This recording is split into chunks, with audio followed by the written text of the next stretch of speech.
नमस्ते दोस्तों, आप सबका एक बार फिर से स्वागत है आपके अपने YouTube चैनल सत्य सनातन में। आज का वीडियो अत्यंत महत्वपूर्ण है।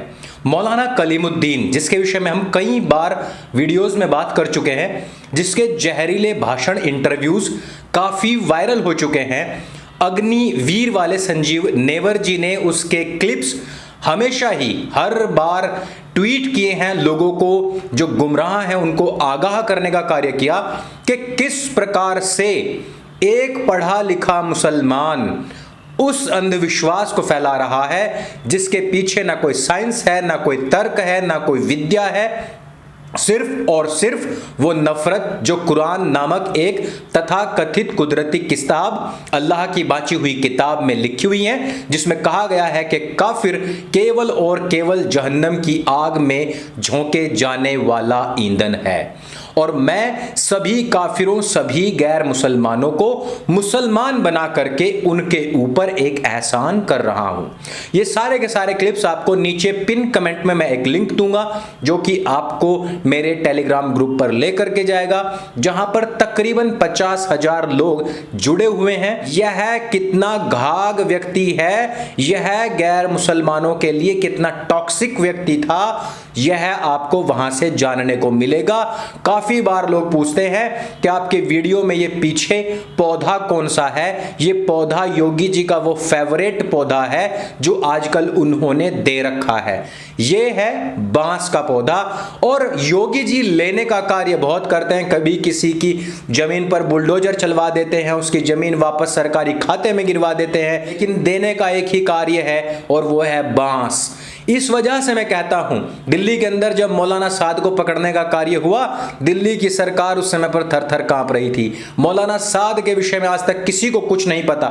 दूसरा विषय, मौलाना साद ने आज तक इस प्रकार का कोई स्पीच दिया हो अथवा ना दिया हो, लेकिन सोशल मीडिया में नहीं है, पब्लिक डोमेन में नहीं है। लेकिन ये कलीमुद्दीन सिद्दीकी वो जहरीला इंसान था जिसने ना केवल हजारों लोगों का कन्वर्जन कराया, ना केवल हिंदू बहन बेटियों का कन्वर्जन करवाया, बल्कि बहरीन से लेकर गल्फ कंट्रीज जितनी भी हैं उन सब से भी अवैध तरीके से इसके अकाउंट में पैसे आने की खुलासे अब हो रहे हैं। और जांच एजेंसी बैठी है इसकी गिरफ्तारी के बाद में, जिस प्रकार की बिलबिलाहट खास प्रजाति के जानवरों में देखने को मिल रही है, उससे यह पता तो लगता है कि बांस सही स्थान पर अंदर घुसा है। मौलाना कलीमुद्दीन ना केवल हवाला बल्कि घोटाला के सभी कार्यों में लिप्त था। और दोस्तों, क्या आप जानते हैं कि सना खान का निकाह भी वाले मौलाना से करवाने के पीछे भी कलीमुद्दीन का ही हाथ था। यह वही सना खान है जो एक इंटरव्यू में यह बताते हुए पाई गई थी कि वो मौलाना साहब को भाई बोलती थी और मौलाना साहब उनको बहन बोलते थे, और ये भाई बहन का प्यार, आपसी प्यार जो था, वो एक घरेलू हरम में चेंज हो गया। और साथ ही साथ मौलानाओं के, मुसलमानों के बिलबिलाने का दूसरा रीजन है कि मक्का मदीना में वहां की सरकार ने 10 सिनेमा घर एक साथ खोलने का आदेश दे दिया है। दोस्तों, अभी कुछ दिन पहले ही मथुरा वृंदावन में और उसके आसपास के क्षेत्र में शराब और मांसाहार की जितनी भी दुकानें थी, योगी जी ने वो बैन कर दी थी। आपने देखा कि किस प्रकार से छोटे से लेकर बड़े मगरमच्छ तक, छोटे से लेके बड़े पिग्स तक सारे के सारे चिल्ला रहे थे और ट्विटर पर आंसुएं बहा रहे थे और कह रहे थे कि वहां के लोगों को भी तो खाने की आजादी होनी चाहिए।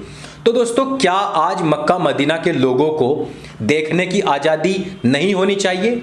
और जहां पर इन कन्वर्टेड, सही मायने में कहिए तो हिंदुओं के गंदे खून का एक सिक्का तक नहीं उछलता, जहां पर इनकी कोई औकात तक नहीं, चाहे ये अपने आप को कितना भी मुल्ला बड़ा मौलाना सिद्ध कर ले, लेकिन वो अपनी बेटी तक देने को तैयार नहीं, 1 इंच जमीन तक देने को तैयार नहीं। वो ये तो छोड़िए, इनको कफन तक डालने को तैयार नहीं, इनको वहां पर दफनाने की जमीन तक देने को तैयार नहीं। ये वहां के फैसलों पर यहां पर ट्रेंड चलाएंगे कि वहां पर सिनेमाघर नहीं खुलना चाहिए। यहां हिंदुस्तान में यदि किसी राज्य में, किसी केंद्र शासित राज्य में अगर सरकार फैसला ले कि यहां पर मांसाहार नहीं होगा, तो मुल्ला मौलाना तय करते हैं कि सरकार ये नहीं बल्कि ये करे। भारतवर्ष में भारतीय हिंदुओं के पवित्र नगरियों में मांसाहार बैन हो तो मुसलमानों के पेट में दर्द।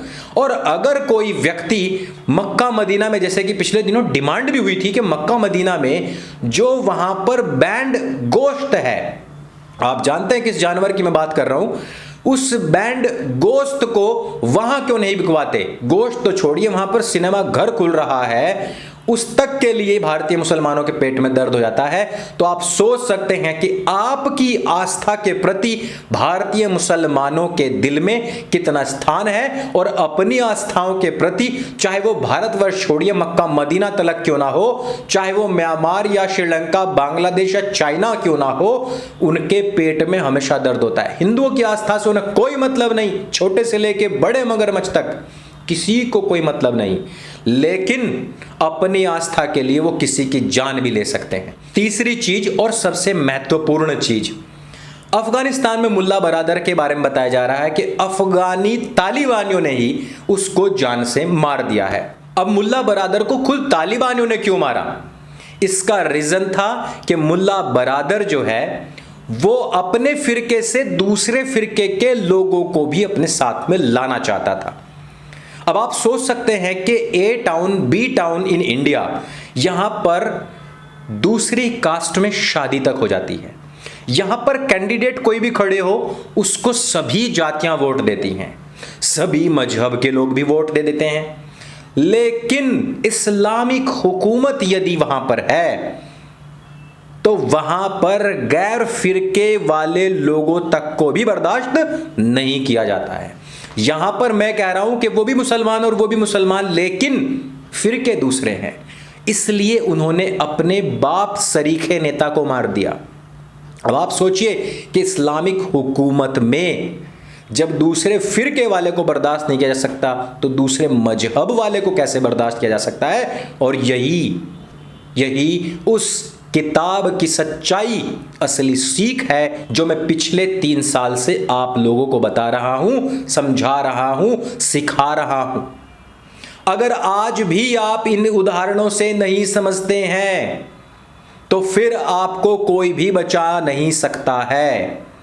आप जरा सोचिए कि आप जिस कल्कि अवतार के वेट में बैठे हैं, प्रतीक्षा में बैठे हैं, उस संभल में आज अगर AIMIM का नेता पहुंचता है तो उसको आपके उस अवतार के नाम से नहीं पुकारता जो आपकी पुराणों में लिखा हुआ है। खुलेआम कहता है कि गाजियों की धरती पर गरजेंगे हिंद के शेर। और कौन है ये शेर? जो असल में है पिल्ले। किसके? आप जानते हैं। और कौन है ये 2 भाई। गाजियों की धरती संभल कब से हो गई? हिंदुओं की पुराणों में, पौराणिक हिंदू उसकी मान्यता रखते हैं कि वहां पर उनके अवतार पैदा होंगे, लेकिन खुलेआम उनके मुंह पर यह बात कह दी जाती है और हिंदू चसकते तक नहीं है। हिंदू चसकेंगे तो तब जब पता हो, पता तक नहीं है उनको। यहां भारत से लेकर के अमेरिका तक, अफगानिस्तान तक, संभल तक इतनी सारी घटनाएं घटित हो गई, लेकिन आप लोगों को इसकी भनक तक नहीं है। ऐसे कैसे चलेगा? ये सारी वो खबरें हैं जो आपको पता होनी चाहिए, आपके माध्यम से आपके परिजनों को पता होनी चाहिए, आपके प्रियजनों को पता होनी चाहिए, उन सब लोगों को पता होनी चाहिए जिनसे भी आप प्रेम करते हैं, जिनको भी आप जागरूक देखना चाहते हैं या जिनसे भी आप जुड़े हुए हैं। ये वीडियो अगर आपको जानकारी से भरपूर लगे तो उसको सबके साथ में शेयर अवश्य करें। आज मौलाना कलीमुद्दीन, मौलाना साद की असलियत लोगों तक पहुंचनी अत्यंत आवश्यक है। मैंने पहले दिन कहा था कि उमर गौतम छोटी मछली है। दूसरी चीज, योगी जी जो डंडा कर रहे हैं, जो बांस दे के रखे हैं, इसको भी लोगों को तक पहुंचाना बहुत जरूरी है। तीसरी चीज, वो मुसलमानों का, भारतीय मुसलमानों का दोगलापन कि जो मुसलमान यहां भारतवर्ष में हिंदुओं की पवित्र नगरियों में मांसाहार की वकालत करते हैं, वो आज मक्का मदीना में सुअर का मांस तो बहुत दूर की बात है, सिनेमा घर तक खुलने पर उनके पिछवाड़ों में डंडा हो गया है, खुजली मच रही है, जान निकल रही है। ट्विटर पर मस्जिदों से जहां कहीं फतवे जारी होते थे ट्विटर ट्रेंड के लिए, आज वो लोग बोल रहे हैं। आप समझ सकते हैं कि बांस कहां पर गया है। और तीसरी चीज कि जो अपने दूसरे फिरके वाले को नहीं बख्श सकता वो दूसरे मजहब वाले को क्या बख्शेगा। और सबसे अंत में कि संभल जो पौराणिक हिंदुओं की पौराणिक नगरी है उसको गाजी की धरती बताया जा रहा है और हिंदू मस्त नींद में है। इन सब बातों को आप तक पहुंचाना मेरा धर्म था, मेरा कर्तव्य था, आगे आपकी मर्जी है। मेरे संग बोले सत्य सनातन वैदिक धर्म की जय। जय हिंद, वंदे मातरम।